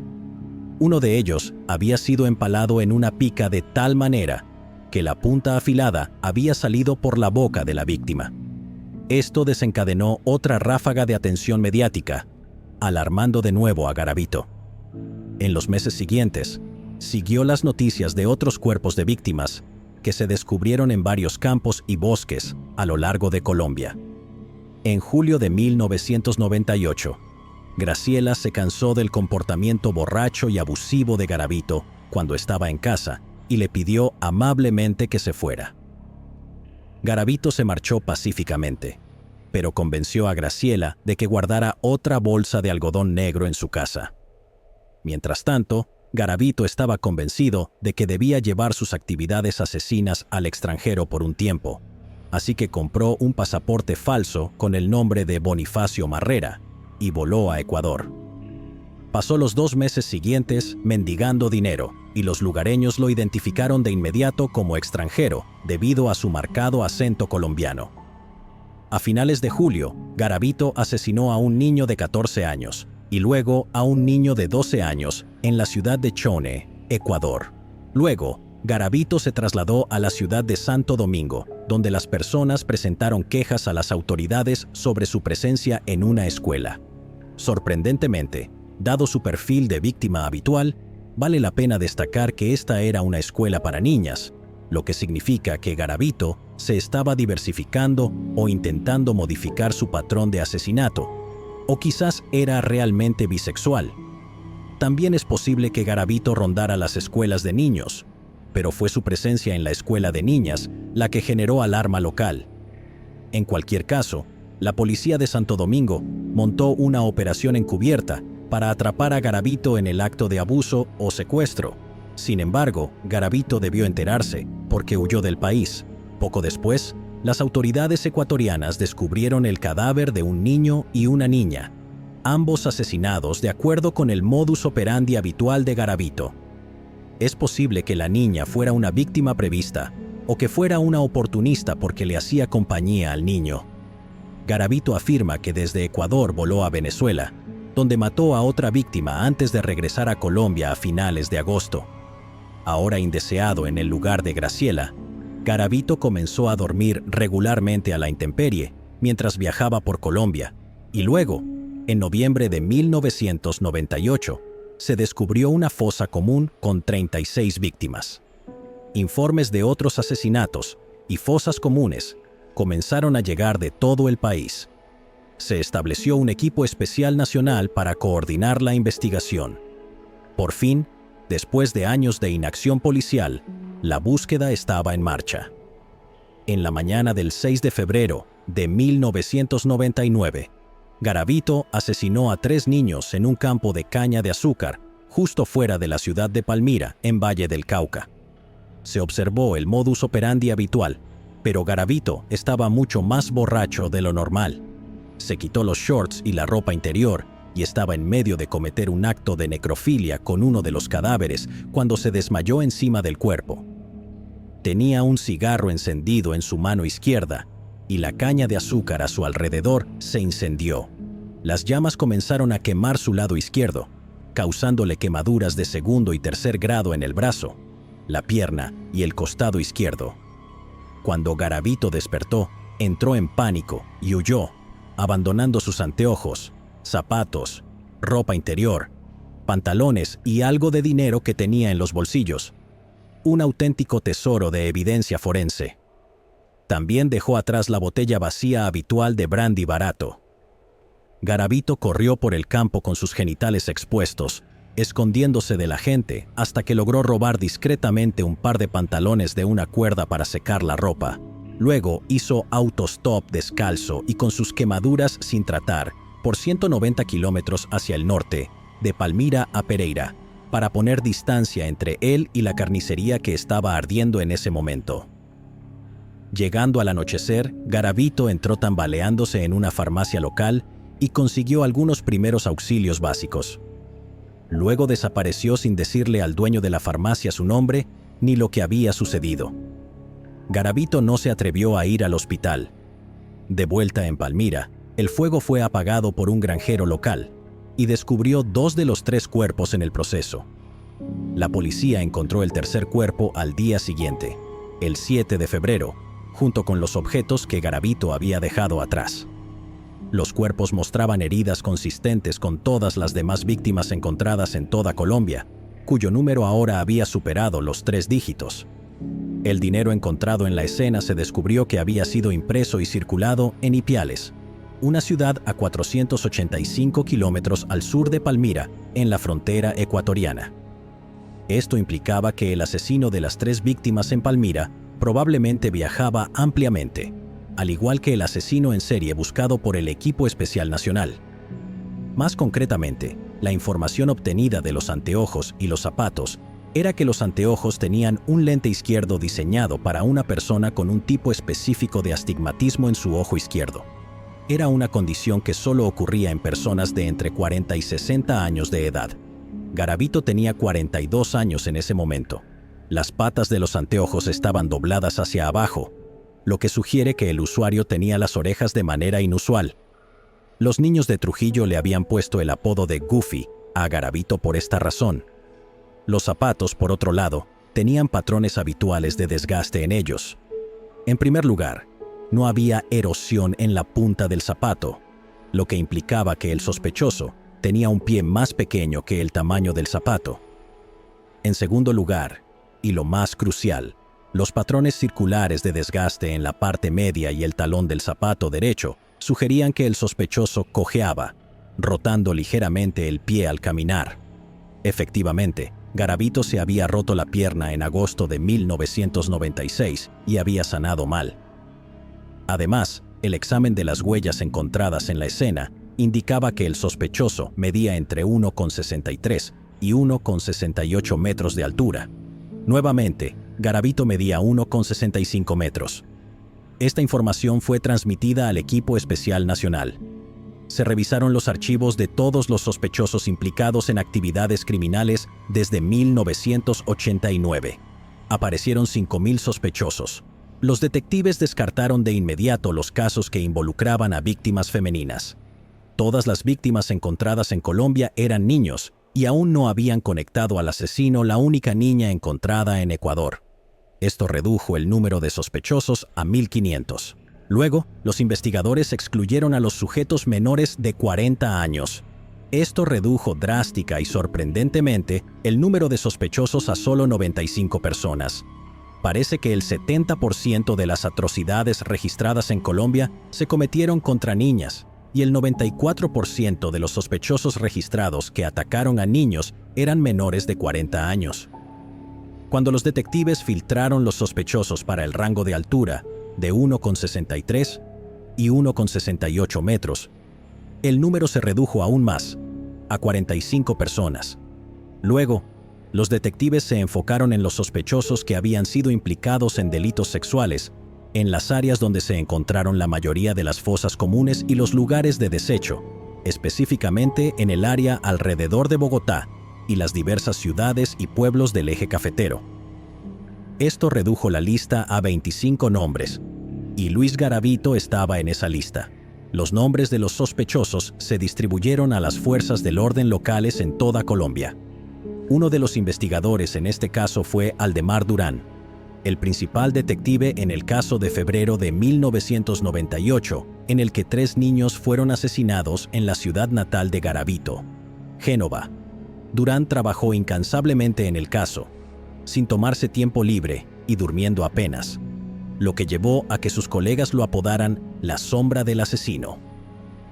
Cuando el caso se convirtió en una investigación nacional en noviembre, Durán rápidamente relacionó las lesiones específicas de las víctimas, el tipo de cuerda y la botella de brandy barato encontrada en la escena con otros casos.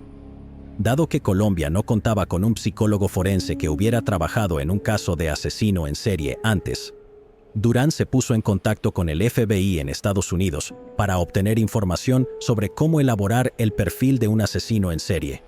Luego, Durán se familiarizó con cada fragmento de información de las decenas y decenas de asesinatos en detalle íntimo y trató de ponerse en la mente del asesino. Durán sospechaba que el hombre viajaba por el país como un vagabundo, por lo que colocó agentes encubiertos en comunidades de personas sin hogar en todo Colombia, sin prestar atención a la jurisdicción. Durán comenzó a investigar a los 25 sospechosos en la lista circulada por el equipo de investigación nacional. Al investigar a Luis Garavito, descubrió que había sido arrestado en la ciudad de Tunja en 1996 bajo sospecha del asesinato de Ronald Delgado Quintero. Testigos habían visto a Garavito alejándose con la víctima, pero fue liberado debido a la falta de pruebas. Sin embargo, cuando fue arrestado, Garavito había llenado algunos documentos donde mencionaba su lugar de residencia como Trujillo, donde había pasado los últimos años de su infancia antes de ser expulsado de su hogar. Durán encontró esto interesante porque poco después se descubrieron fosas comunes en las afueras de esa ciudad. Después de hacer estos descubrimientos, Durán se enteró de que Garavito había sido arrestado por segunda vez en 1996, esa vez bajo sospecha de asesinar a una víctima en la ciudad de Boyacá, pero nuevamente fue liberado.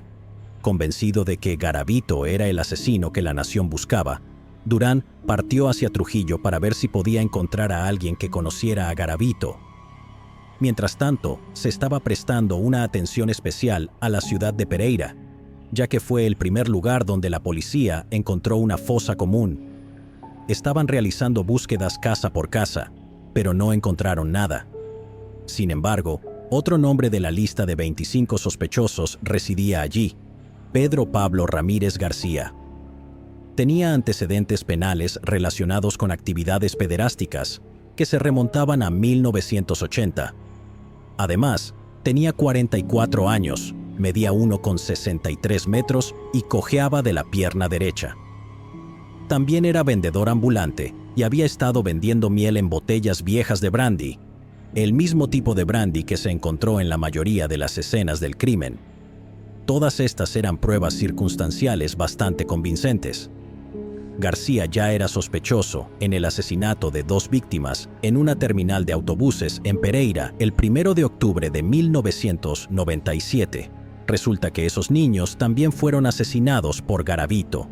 Luego, otro niño en Pereira identificó a García como el hombre que intentó agredirlo. Esto fue suficiente para que la policía persiguiera a García y lo metieran en una celda. Sin embargo, García negó cualquier participación en los asesinatos. No obstante, la policía estaba segura de que tenían a su hombre. Eso es hasta que Garavito mató a otras 4 víctimas en Bogotá, empleando su modus operandi habitual. La policía se preocupó por este nuevo desarrollo, pero mantuvieron a García en prisión como medida de precaución y porque las acusaciones del niño de Pereira no se habían resuelto. Mientras tanto, el detective Aldemar Durán estaba ocupado en Trujillo. Había logrado encontrar a la hermana de Garavito, Esther. Durante el interrogatorio, Esther reveló que Garavito le había dejado una bolsa negra de algodón para que la guardara. Ella la entregó a la policía. La bolsa contenía documentos, recibos, fotografías, postales y varios recuerdos de los viajes de Garavito entre 1992 y 1994. Durán también encontró una caja de cuadernos en la casa de Esther. Los cuadernos contenían una larga lista de nombres de niños. Entre los papeles, había un recibo de un giro postal dirigido a una mujer llamada Graciela Zabaleta, quien vivía en Pereira. Durán se dirigió de inmediato a Pereira, donde entrevistó a Graciela. Durante la entrevista, Graciela entregó otra bolsa negra de algodón que contenía aún más pruebas. La bolsa contenía documentos, recibos, fotos, boletos de lotería, boletos de autobús y recortes de periódicos sobre los asesinatos. Además, encontraron fibras sintéticas de cuerdas que coincidían con las encontradas en los sitios de los asesinatos, cuchillas de afeitar con sangre, un par de botellas de lubricante que coincidían con las encontradas en muchas de las escenas del crimen. Esta evidencia era bastante contundente. La policía ahora tenía un nuevo sospechoso principal. El cargo por intento de agresión contra García había sido retirado y había sido puesto en libertad. La pregunta era, ¿dónde estaba Garavito? Ni Esther ni Graciela lo habían visto en meses. La bolsa de Graciela había llevado a la policía a la casa que Garavito estaba alquilando en Pereira, pero cuando llegaron encontraron que la propiedad había sido abandonada. Los agentes encubiertos de Durán en la comunidad de personas sin hogar tampoco habían encontrado a Garavito. Parecía como si hubiera desaparecido deliberadamente. Luego, el 22 de abril de 1999, en la ciudad de Villavicencio, Luis Garavito volvió a atacar. Ese día, Garavito había estado bebiendo durante toda la tarde con una botella de brandy. Fue entonces cuando vio a Juan Iván Sabogal, un niño de 12 años, vendiendo boletos de lotería en la calle. Garavito no perdió tiempo intentando engañar al niño. Lo amenazó de inmediato con un cuchillo. Garavito abrazó a Sabogal en un gesto falso de afecto y lo arrastró hacia un taxi. Le advirtió a Sabogal que se mantuviera en silencio o lo mataría. El taxi los llevó a las afueras de la ciudad, donde Garavito obligó a Sabogal a trepar una cerca de alambre de púas. Luego, Garavito le ordenó a Sabogal que caminara hasta llegar a una zona aislada en la cima de la colina. En ese lugar apartado, Garavito obligó a Sabogal a arrodillarse y le ató las manos con una cuerda. Durante todo el tiempo, Garavito repetía la pregunta: ¿soy un sádico? ¿Soy un sádico? ¿Soy un sádico? Garavito insultaba a la víctima y agitaba su cuchillo frente a su rostro, riéndose ante el miedo absoluto del joven. Luego, Garavito sacó su pene y comenzó a masturbarse. Fue en ese momento que un joven, que era un vagabundo, vio a Garavito y Sabogal. Reconociendo de inmediato que el más joven estaba en peligro, el joven comenzó a lanzar piedras a Garavito. Sabogal aprovechó la oportunidad, se puso de pie y corrió en dirección al otro joven que le ayudaba. Garavito los persiguió a ambos con el cuchillo en mano, pero debido a la cojera en su pierna, los dos chicos lograron perderlo. Pasaron por una granja local y fueron vistos por una joven de 12 años. Garavito no estaba lejos y la vio, exigiéndole agresivamente que le dijera a dónde fueron los dos muchachos. La niña engañó a Garavito y señaló en dirección al bosque, donde él se perdió. Mientras tanto, el niño sin hogar y Sabogal llegaron a un taller de autos local. El joven de 16 años confió a Sabogal a un mecánico que trabajaba allí y se fue de inmediato, sin querer verse más involucrado. El mecánico llamó a la policía a las 7:15 de la noche. En ese momento, Sabogal ya había sido reportado como desaparecido y la policía llevó a su madre al taller para que lo identificara. La policía estaba llevando al niño y a su madre a la estación de policía para hacer una declaración cuando Sabogal vio a Garavito desde la ventana del auto, caminando por el costado de la carretera. Sabogal lo señaló y la policía se detuvo de inmediato y arrestó a Garavito. Sin mostrar ninguna emoción, Garavito se identificó como Bonifacio Marrera y negó tener algo que ver con el secuestro de Sabogal. La policía no le creyó y lo llevaron a la estación. Mientras se procesaba al hombre llamado Bonifacio Marrera, la policía notó que su firma era diferente en cada documento que había firmado. Durante el interrogatorio, el hombre continuó afirmando su inocencia. Debido a que el sospechoso encajaba con la descripción del asesino de Palmira, 1 metro con 65 centímetros de estatura, llevaba gafas y cojeaba de la pierna derecha, se alertó al equipo nacional de investigación. Además, el sospechoso tenía quemaduras en su lado izquierdo, lo cual podía ser consistente con las lesiones que el asesino en serie podría haber sufrido en el incendio de la caña de azúcar. El equipo nacional de investigación difundió la foto del hombre que se hacía llamar Bonifacio Marrera entre las fuerzas del orden de todo el país. Cuando el detective Aldemar Durán vio la foto, lo identificó como Luis Alfredo Garavito, pero el hombre mismo negó esto y continuó identificándose como Marrera. Garavito fue detenido en la Tramacúa, la notoria prisión de máxima seguridad en Valledupar, por el secuestro, agresión sexual e intento de asesinato de Juan Sabogal. Mientras tanto, Durán localizó a una de las amigas platónicas de Garavito, María Umbartoro, y la convenció de visitar a Garavito en la prisión llevando un dispositivo de grabación oculto. Durante la conversación, Garavito le dijo que había escondido una bolsa negra de documentos que la esposa de otro prisionero en la Tramacúa había recogido mientras visitaba. La policía localizó a la mujer y se incautó la bolsa. Contenía más recibos, boletos de autobús y fotografías de niños. También había un pedazo de papel en la bolsa que resultó ser la lista de víctimas de Garavito para ese año. Luego, la policía organizó una cita para que Garavito se hiciera un examen ocular para confirmar que tenía astigmatismo en su ojo izquierdo, consistente con el lente de las gafas carbonizadas encontradas en el campo de caña de azúcar en Palmira. Con el fin de no levantar las sospechas de Garavito, incitándolo a hacer trampa en la prueba y distorsionar los resultados, los investigadores lograron que todos los internos de la prisión tomaran la prueba. Mientras Garavito estaba fuera de su celda, la policía ingresó y recuperó cabellos y muestras de ADN de Garavito. Ambos resultados resultaron ser una coincidencia perfecta con los cabellos y el ADN encontrados en múltiples escenas del crimen. Luego, la policía utilizó la evidencia en las bolsas negras junto con los registros policiales y fuentes independientes para compilar un historial de los movimientos de Garavito desde 1992. Fue un proceso exhaustivo que tomó semanas, pero los resultados mostraron que donde la policía tenía registro de la ubicación de Garavito, en los últimos 7 años, hubo asesinatos en el mismo lugar. Todo esto tomó desde finales de abril hasta principios de julio de 1999. Fue entonces cuando la policía decidió confrontar a Garavito con la evidencia para obtener una confesión.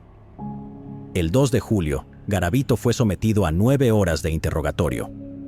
Negó todo, incluyendo el hecho de que era Garavito, así que la policía llevó a Aldemar Durán, la sombra del asesino, quien conocía el caso de Garavito en detalle íntimo y trató de entender la psicología del asesino.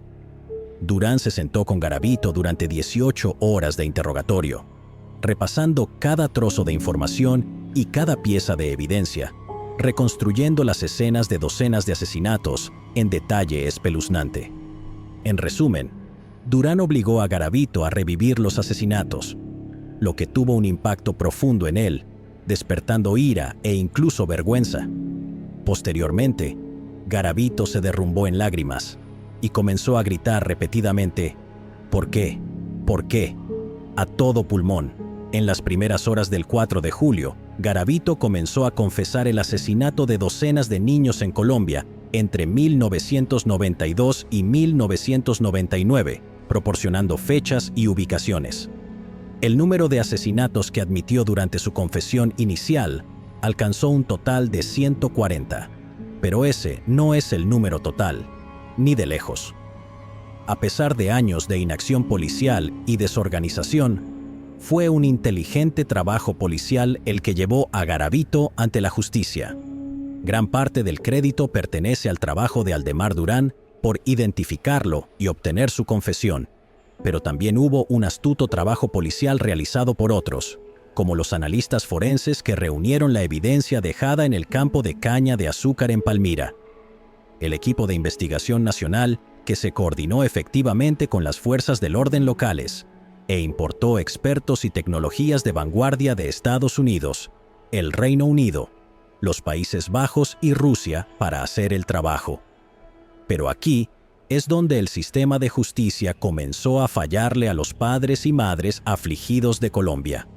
Luis Garavito fue a juicio en 2001, acusado de matar a 172 niños, de los cuales fue condenado por 138. Ninguno de estos números se acerca al total que ahora sospechamos. Garavito fue condenado a 1.853 años y 9 días en prisión. Como se mencionó al principio, debido a una restricción constitucional, los prisioneros colombianos solo pueden cumplir un máximo de 40 años de estas sentencias. Además, debido al hecho de que Garavito confesó y continúa cooperando con las autoridades en la localización de más cuerpos, y al hecho de que Garavito sigue manteniendo un buen comportamiento mientras está en prisión, su sentencia se redujo solo a 22 años. Para ponerlo en perspectiva, eso significa que Garavito recibió aproximadamente 2 meses de prisión por la agresión sexual, tortura y asesinato de cada uno de los 138 niños por los que fue condenado, y aproximadamente 3 semanas de prisión por cada uno de los niños que se estima que Garavito mató realmente. Y si añadimos a la ecuación el número estimado de víctimas que Garavito agredió sexualmente y torturó pero no mató entre 1972 y 1992, Garavito recibió aproximadamente 10 días en prisión por cada una de sus víctimas.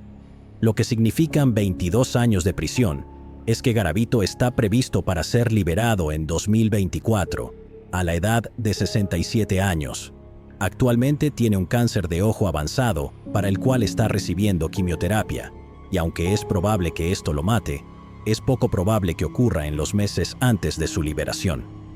Por lo tanto, es responsabilidad de las autoridades colombianas anular la recompensa por su buen comportamiento y la asistencia que le brindó a la policía, o encontrar una razón de salud mental o de seguridad pública para mantener a Garavito en prisión.